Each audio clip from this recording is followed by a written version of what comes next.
T'ja shpjegoj dy elemente. Vetëm një sekondë të shpjegoj këtë çimin se në qoftë se spaku e di. Një sekondë, në qoftë se pasur gabim. E hapur është ajo. Mos e shpërndaj, në qoftë se spaku e di që Rama po vjen, si inceneratori s'është. Por s'kemi kap se mësohet e Velie dhe të. Po e dim që inceneratori nuk është, janë dhënë gati 500 milionë euro. Po spaku aty nuk vepron. Po. Ka sa dush raste të tilla.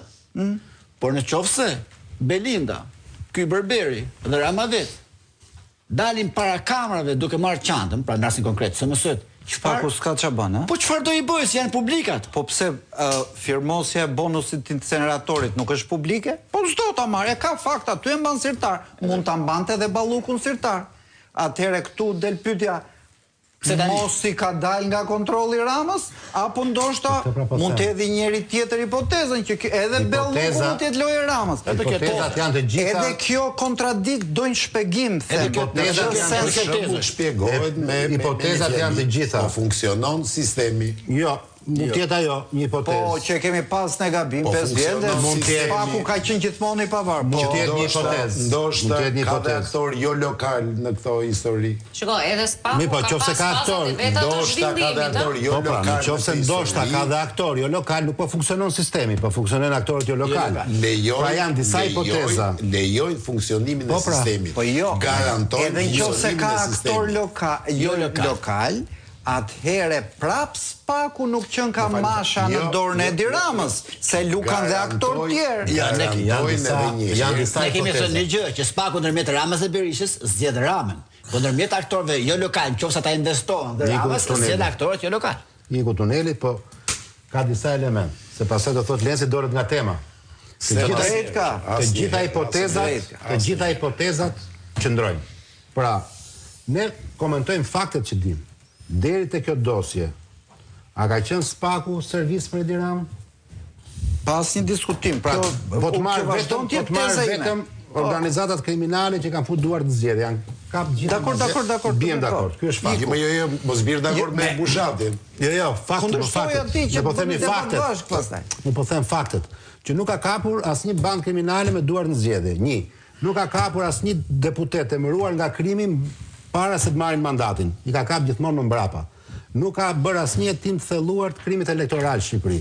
Pra nëse ke deputet vetëm në Durrës që kanë mbush burgun dhe Spaku s'ka bërë asgjë, bie, hiku. Marrin procedurat, vjedhim Shqipërinë për të vjedhur vota. Të gjithë vjedhjet që janë bërë, që nga 2013. Tani Belindën po merr me leje Ramës. Pra është kjo është puna. As Spaku i Ramës, Belindën po merr me Ramën. Po të them faktet. Hipoteza që mund të jetë Rama prapë siç ka qenë gjithë të kohë.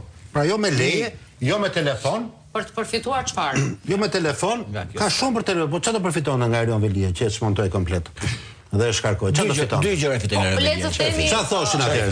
Kriju narrativa që do të zvendësonte po e zhduku një rival. Atë se besonte se Erion Velia i vesh. Kush Spaku ti certifikonte zgjedhjet? Kush e konsideronte rival zotin Velia? Si, dhas Erion Velia e konsideron. Po themi për rival pra. Dhe për Erion Velia të marrë rival, ishte për të larguar rivalin. Për të kapur lopën shërbente e rivalit tani. Ishte prizën edhe një herë me Erion Velin. Qa interesi kishte, do thosh? O Bushat, pse po i bie? Unë kam pasi tesë Bushati. I dhani fare legjitimitet Spakut me arrestimin e Veliajt? Po sigurt ta ke bërë publikun, po shumë njerëz tani. Ai duhet para zgjedhjet kjo gjë? Ai përdorë këtë legjitimitet të Spakut, që Spaku të certifikonte zgjedhjet? Zgjedhjet se si s'kam këtë legitimitetin, kam thënë dhe këtë tjetën që me Spak pas Spak me Velia ai ishte drep. Ja e certifikoi zgjedhjet Spaku apo jo? Dëgjoj tani një. Në një farë mënyrë po. Ishte në krah Ramës, jo nuk do të gjej fare. Jo do të dëgjosh se në ka shërbes më të publicitet pastaj do të ndiqni pjesë nga intervista e Arben Ahmetit kur ulëriste për këtë tunel para një viti dhe këta heshtin. Thonin Arben Ahmeti duhet vit të dorëzohet. Ndërkohë sot bëjnë edhe si inxhinier rrugësh, trasinë e asfaltit, sa është vjedh, sa s'është vjedh. Jo. E kam edhe me kolektu. Publicitet do të ndiqni pjesën e Arben Ahmetit.